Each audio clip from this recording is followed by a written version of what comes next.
حضرت سیدنا سعید بن مسیب رحمۃ اللہ تعالی علیہ فرماتے ہیں، ایک مرتبہ حضرت سیدنا لقمان حکیم علیہ رحمۃ اللہ الرحیم نے اپنے بیٹے کو نصیحت کرتے ہوئے فرمایا، اے میرے پیارے بیٹے، جب بھی تجھے کوئی مصیبت پہنچے تو اسے اپنے حق میں بہتر جان اور یہ بات دل میں بٹھا لے کہ میرے لیے اسی میں بھلائی ہے۔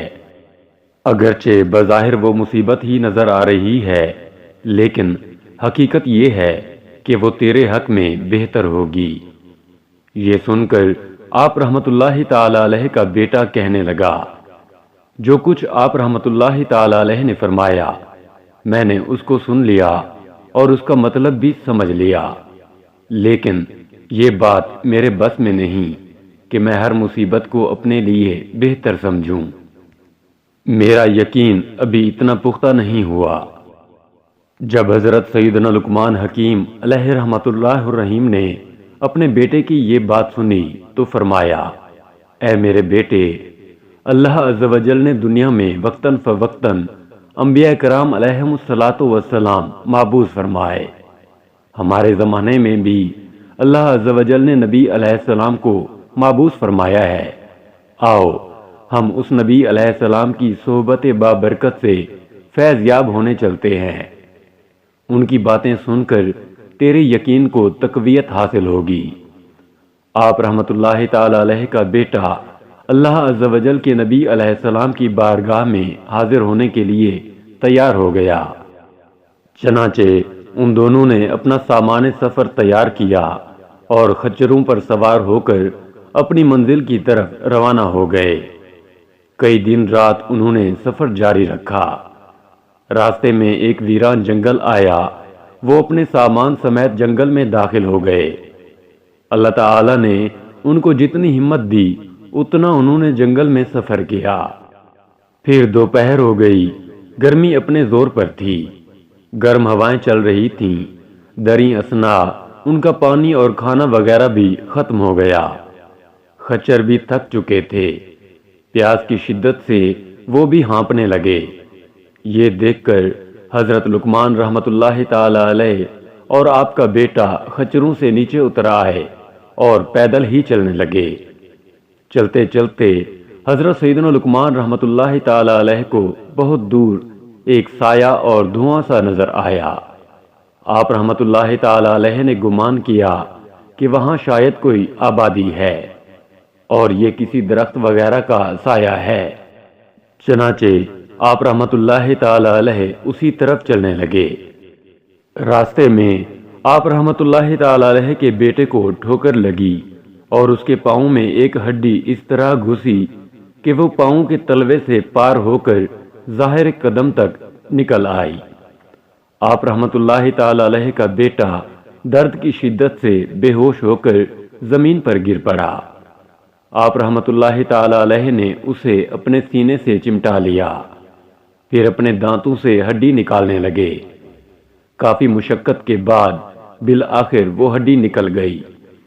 بیٹے کی یہ حالت دیکھ کر آپ رحمت اللہ تعالی علیہ شفقت پدرانہ کی وجہ سے رونے لگے۔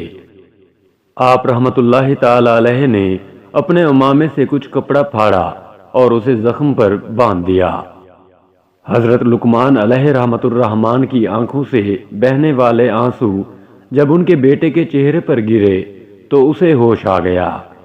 جب اس نے دیکھا کہ میرے والد رو رہے ہیں تو کہنے لگا، اے ابا جان، آپ تو مجھ سے فرما رہے تھے کہ ہر مصیبت میں بھلائی ہے، لیکن اب میری اس مصیبت کو دیکھ کر آپ رونے کیوں لگے؟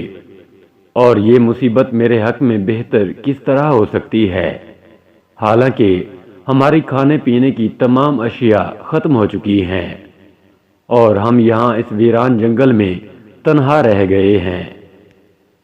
اگر آپ مجھے یہیں چھوڑ کر چلے جائیں گے تو آپ کو میری اس مصیبت کی وجہ سے بہت رنج و غم لاحق رہے گا، اور اگر آپ یہیں میرے ساتھ رہیں گے تو ہم دونوں یہاں اس ویرانے میں بھوکے پیاسے مر جائیں گے۔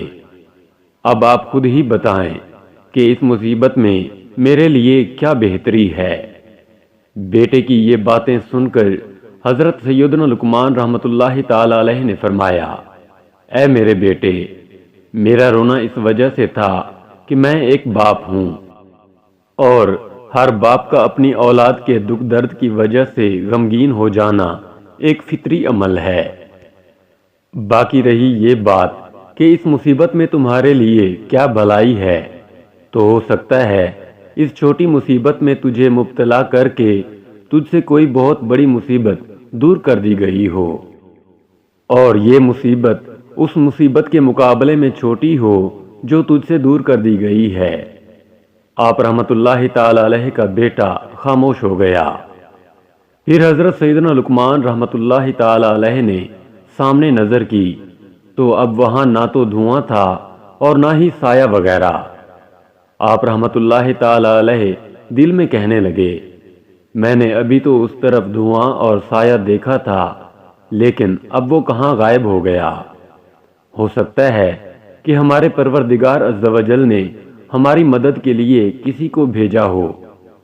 ابھی آپ اسی سوچ و بچار میں تھے کہ آپ رحمت اللہ تعالی علیہ کو دور ایک شخص نظر آیا جو سفید لباس زیب تن کیے، سفید عمامہ سر پر سجائے، چتکبرے گھوڑے پر سوار آپ رحمت اللہ تعالی علیہ کی طرف بڑی تیزی سے بڑھا چلا آ رہا تھا۔